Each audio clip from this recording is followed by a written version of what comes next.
Hey everyone, and welcome to the Sunny Go One Piece podcast. On this episode, we're going to be diving into episodes 251 through 253, which will cover manga chapters 358 through 362. So, back in the present, we finally get to see what became of everyone after their defeat at the hands of the CP9. Alrighty, so the synopsis. With Chopper managing to save Iceberg and Polly from the burning building, Iceberg explains to Nami that Robin's real reason for turning on them was in fact to save them from the world government. With that new realization, Nami gets renewed motivation to save Robin, but she and Chopper must first find Luffy and Zoro before the Aqua Laguna hits. During all this, Sanji, predicting this, stows away on the Puffing Tom to try and rescue Robin, Usopp, and Frankie before they reach the NES lobby. Alrighty, so differences. There really aren't very many differences in these episodes, much like a lot of Water 7, which is really appreciated.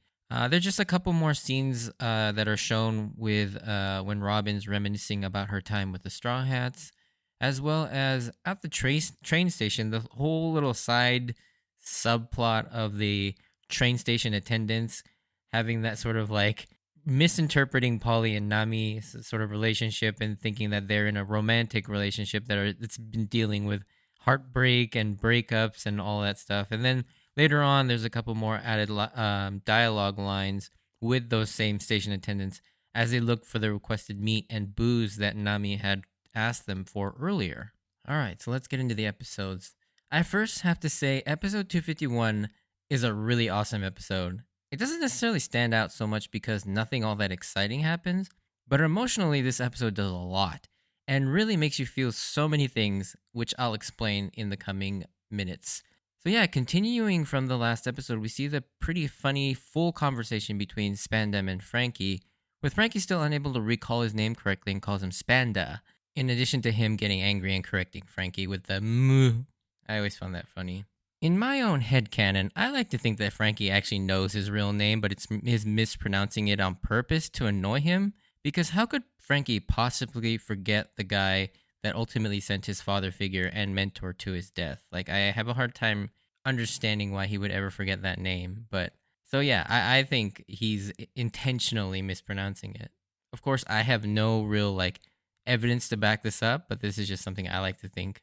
The CP9 then tie Frankie up to prep him for the journey to NES lobby, and we get one of my favorite recurring Usopp gags as Usopp wants to do something to help, and he gets this insane triumphant burst of courage only to have a far more powerful and intimidating opponent face him down, and Usopp just straight up apologizes humbly. It's like, go inside. Those jokes, as often as they come up, will never get tiring. They're so funny for some reason. We then see poor Tyrannosaurus Rex full of despair at the sight of Iceberg and Polly waiting for their deaths in the fire, when we see Chopper emerge from the debris, all bloodied up, to pick up Zoro's Sandai Kitetsu that he dropped, and now we see what happened with Zoro dropping the Kitetsu and why it was focused upon. Next we see Chopper jumping out the window with Polly, Iceberg, and Tyrannosaurus Rex on his back, saving their lives, but then immediately passes out again. Cutting back to Usopp, we see the most heartbreaking thing as Usopp is easily defeated by Kaku. But first, can we talk about just how much of a beating Usopp has taken in like the span of like a 2.5 day period? He has been beaten within an inch of his life 3 times now, and he's still somewhat standing, which is nothing short of superhuman in terms of just Usopp, for all of his sort of like, I don't have strength or power, his endurance is like next level. But back to some serious stuff, Kaku sees that the Mary is still around and committed to being a dick and a shipwright. He finishes the job of disposing of the Mary, and in a gut-wrenching way, he just sends the Mary to her death like trash. And man, this hurts so much to see it discarded like that. You just pray that this isn't really the end for the Mary. Just like with everyone, unless you see it on screen, nothing is ever really gone with Oda, so I have to see someone die with my own eyes to actually believe they're really gone. And that's the rule with One Piece. And so I'm really pretty confident still that the Mary is still somewhat alive. Cutting back to the Galila Company, or what's left of it, both Nami and Iceberg regain consciousness, and we finally get our final puzzle piece to what was going on with Robin, as Iceberg fills Nami and us in on what he and Robin talked about while he was being held hostage. In a rather spine-tingling fashion, we found out that the wish that Robin had was to save the Straw Hats. She didn't betray them. In fact, she sacrificed herself in order to protect them from one of the ultimate powers that the Marines have called the Buster Call.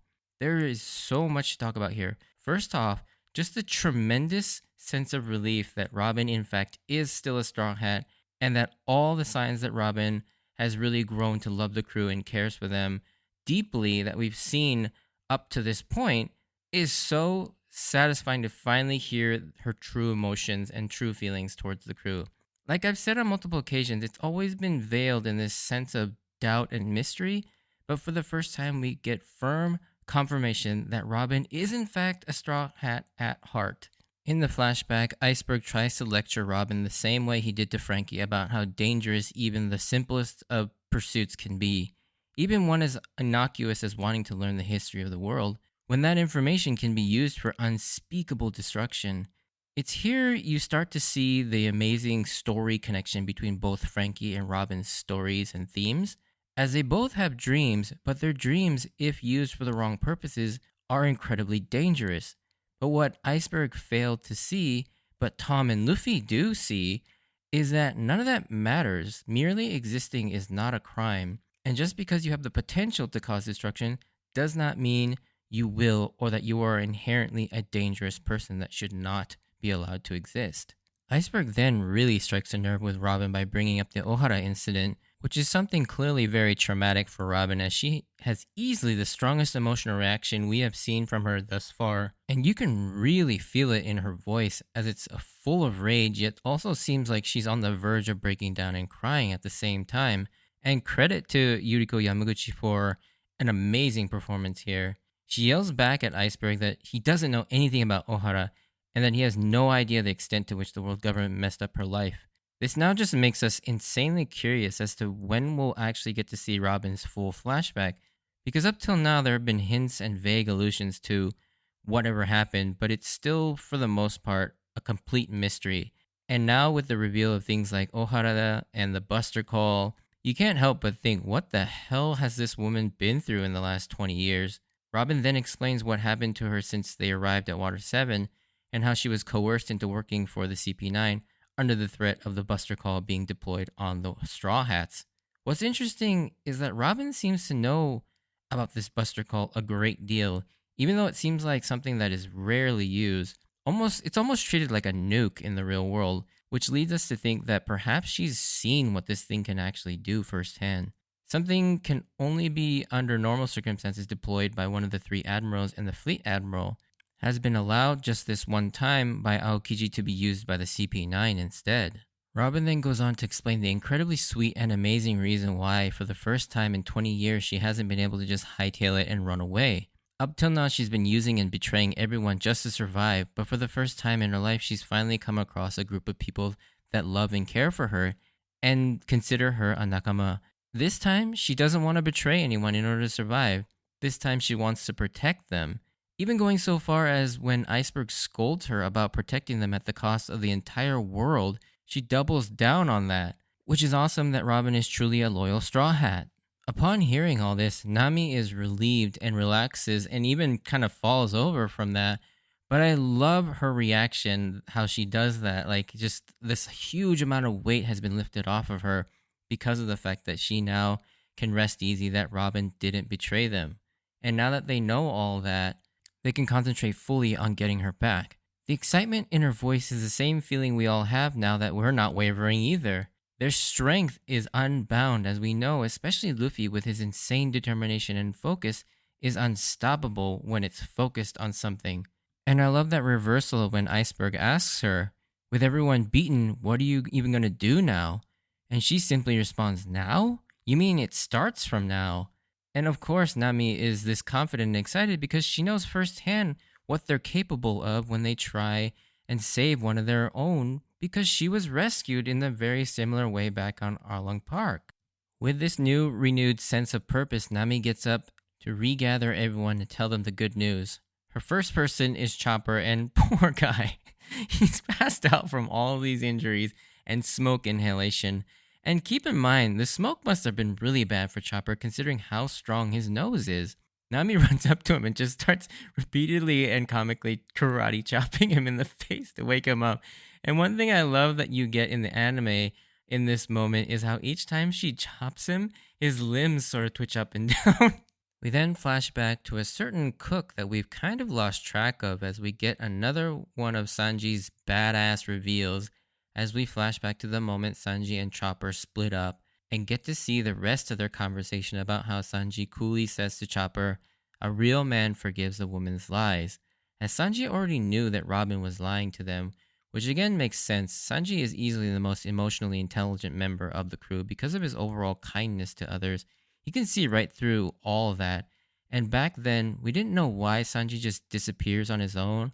But we all know by now, if Sanji disappears, that means he's doing something that's going to save all their butts later on. And here we get to see that awesome reveal yet again.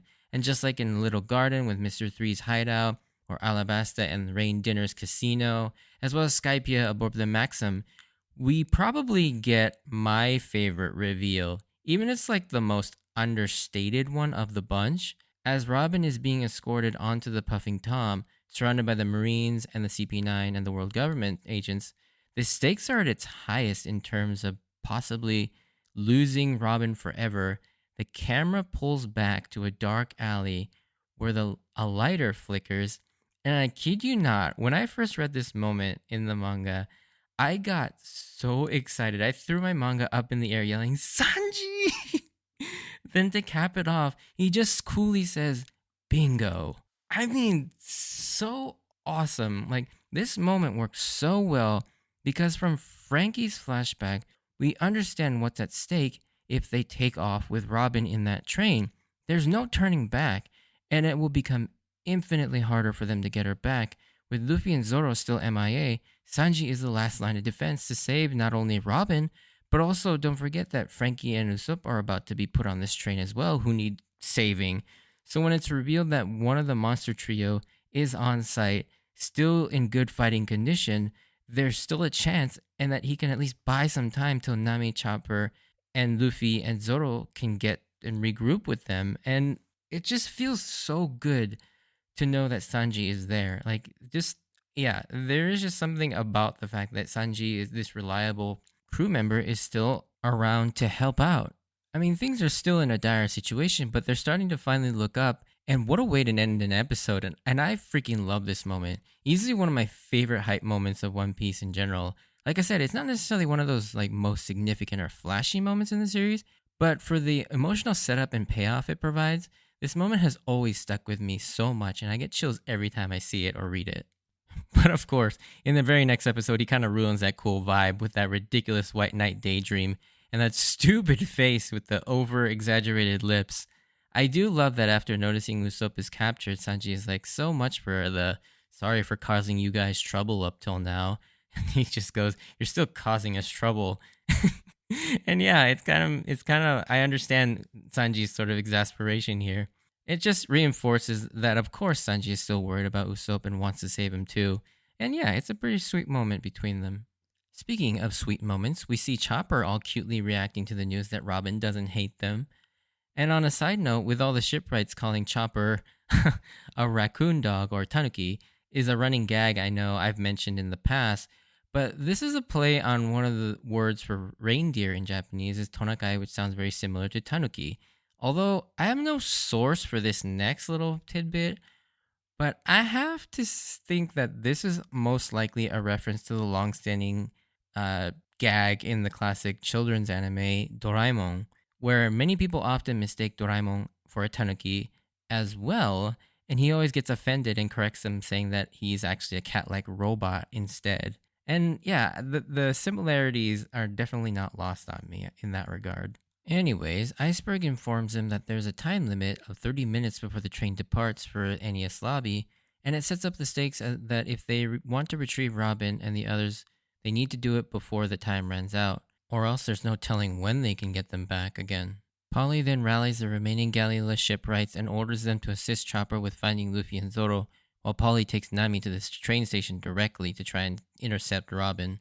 Then we get a really cute and comical scene of Chopper with the full might of the Galila Company calling out for Zoro and Luffy, But then Chopper sneaks in this really whispery, Usopp, please come back, under his breath. And then the galley of the shipwrights mimic the same thing where they yell out Luffy and Zoro's name, but then also whisper, Usopp, come back.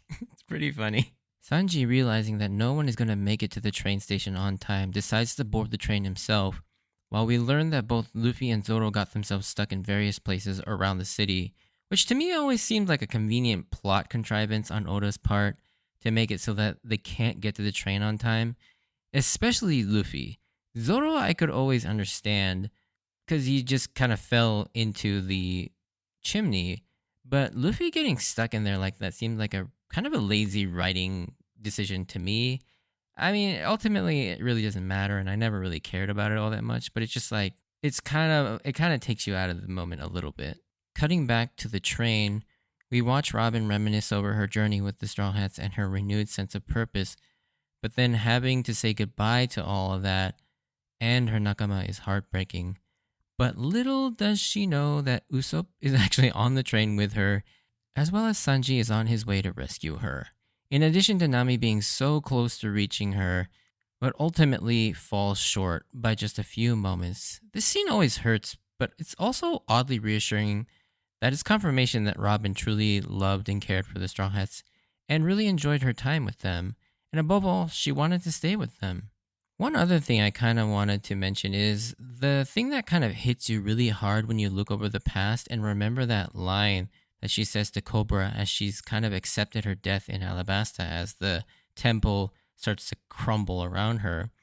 And that line where she goes, I just wanted to learn the history of the world, but my dream just has too many enemies.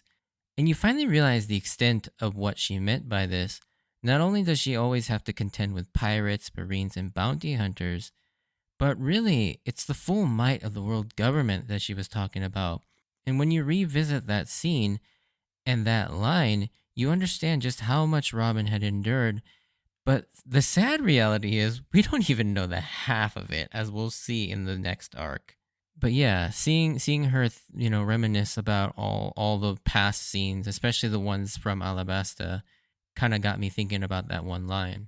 However, all is not lost as Nami is shown the letter that Sanji did not even try to hide at all, with a gaudy message written in pink paint, which who knows where he got the paint and when did he have the time to paint all of that? But then I love the subtle lines from Nami where she mentions most of the letter is pointless love letter stuff, which she skips right over to the important parts, which is like 2 sentences of this like page long letter. And the other funny thing is it's like it even cuts Sanji's narration off. She just doesn't even care. All right, now on to one of the funniest scenes probably in a while. So now that Sanji is on the train, he's hanging out outside on the caboose trying to figure out what the best way to get inside when suddenly the door swings open with a government agent discovering him. But what happens next is so weird, and I bust out laughing anytime I hear this in the anime, is when Sanji sees the entire train cars filled with enemy agents, he lets out this weird and awkward "Gah!"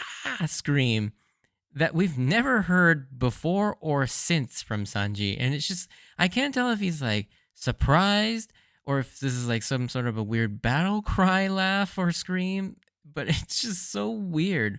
Then we then get another pretty silly and funny joke where one of the agents yells out that the kick Sanji used was no normal person's kick, and Sanji just talks all intimidatingly but ends it with, "Oh, you're gonna make me blush." The agent exasperatedly yells, "That wasn't a compliment!" Then this scene gets even more ridiculous and hilarious, as it's revealed that standing above Sanji is this insanely tall man who has to bend over the whole time. As ridiculous as this aspect is, it gets even more ridiculous as he introduces himself as a CP6 agent named Jerry, which is a very plain name, claiming that he's a champion from an island in the South Blue where karate is popular, and then goes on to say, "Yes, that's right. In boxing, I'm a champion." And Sanji just kind of annoyed quickly retorts, "Then do karate." This whole exchange is just too funny with how freaking random everything is. But this bit isn't even over yet. It's pretty clear that as a really tall man, Jerry has difficulty fighting in a train car. but then boasts about the fact that he's not really at a disadvantage, claiming that he's a practitioner of yoga boxing, which, like, how does Oda even come up with this stuff? And I remember just having uncontrolled laughter during this whole scene as Jerry is in even worse disadvantage now as Sanji yells at him, your reach has got even shorter, as he's like contorted his like legs behind his head, and so his arms are like locked behind his legs, and so he can't even punch far enough out to like pivot his shoulders. Then Jerry unexpectedly throws out a spinning drop kick, which Sanji obviously responds, you're already ignoring boxing rules. And this scene just does not stop giving. And then Sanji, finally fed up with Jerry's nonsense, showcases a new move called brochette, which is a skewer of meat. I actually had to look up what a brochette was. And in a sense, it makes sense. Like, as the move shows Sanji jumping up and then coming straight down, skewering Jerry's face with both of his legs kind of pointed in the opposite directions, making like a long stick like skewer. Pretty cool move, I gotta say. Then we quickly get a breakdown of the defenses in all the train cars that Sanji will need to get through in order to reach Robin.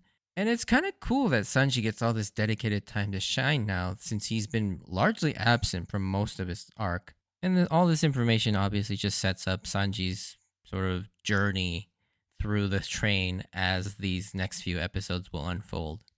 Moving away from the train and going back to Water 7, Kokoro provides us with some context with how bad the Aqua Laguna is going to be, as she explains that the amount of tide that goes out indicates how big the ensuing wave will be, and it's revealed that the entire water has receded, indicating that a massive Aqua Laguna wave that hasn't been seen in a long time is coming. As they're all looking at the tide going out, Chimney points out she sees something weird in the distance, and upon closer inspection by Nami, it's shown to be Luffy stuck between those two tall buildings, and with minutes left before the Aqua Laguna, Nami races to free Luffy. And that is where this set of episodes ends. And yeah, they still need to find Zoro, but at least they found Luffy. But even with that, how are they even going to catch up to the Puffing Tom with the Aqua Laguna looming? But yeah, I guess we'll have to wait till the next set of episodes to find out. If you did enjoy this, send me a like or comment. And if you want to join me on this journey of rewatching One Piece, please consider subscribing. Check out my Instagram and Twitter account at SunnyGo Podcast if you want updates of when I post new episodes. As always, I wanted to thank you for taking the time out to listen to my podcast. No spoiler sections today, but I hope you all stay safe out there, and I hope to see you in the next episode. Bye.